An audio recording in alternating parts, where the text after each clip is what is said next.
जाने कौन थी अहिल्या, क्यों और कैसे बन गई वो पत्थर। रामायण के पात्रों से हमारे यहाँ का बच्चा बच्चा परिचित है।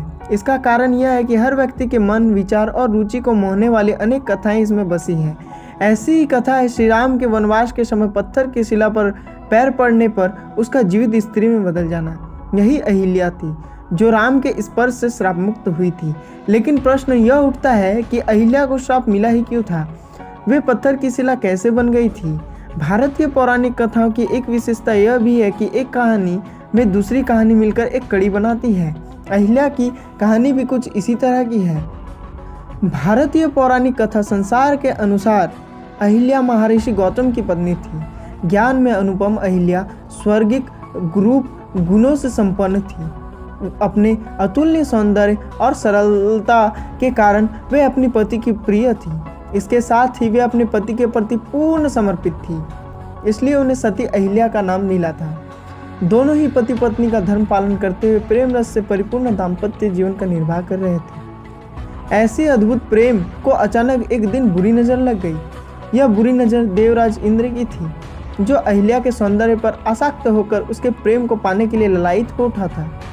इंद्र को महर्षि गौतम की दिव्य शक्तियों और सामर्थ्य का ज्ञान था। इसके साथ ही वह अहिल्या के पतिनिष्ठ होने के सत्य से भी परिचित था। इंद्र के पास इन शक्तियों से पार पाने का कोई सामर्थ्य नहीं था, पर वह अहिल्या को भूलना भी नहीं चाहता था। वह स्वयं को संयमित कर सही अवसर की प्रतीक्षा करने लगा। समय अपनी गति से चलता रहा और एक दिन महर्षि गौतम ने अहिल्या से कहा कि उन्हें एक विशेष सिद्धि प्राप्ति के लिए कम से कम 6 माह के लिए वन में एकांतवास में तपस्या करने जाना है। अहिल्या ने उन्हें सहमति देते हुए उनकी प्रतीक्षा करने की बात कह विदा कर दिया। इंद्र बस ऐसे ही अवसर की प्रतीक्षा जाने कब से लगा रहा था। ऋषि के जाते हुए महर्षि गौतम का वेश धारण कर अहिल्या के पास पहुंच गया। पति को वापस देख अहिल्या चौंकी तो उससे प्रेम जताते हुए कहा कि उनका सौंदर्य पास ने वन जाना असंभव बना दिया, इसलिए तपस्या का विचार छोड़ वो वापस आ गया। पति का बात सुनकर अहिल्या का मन मयूर नाच उठा और वे दोनों पहले से भी अधिक प्रेम से जीवन का आनंद लेने लगे। देखते ही देखते 6 माह का समय बीत गया।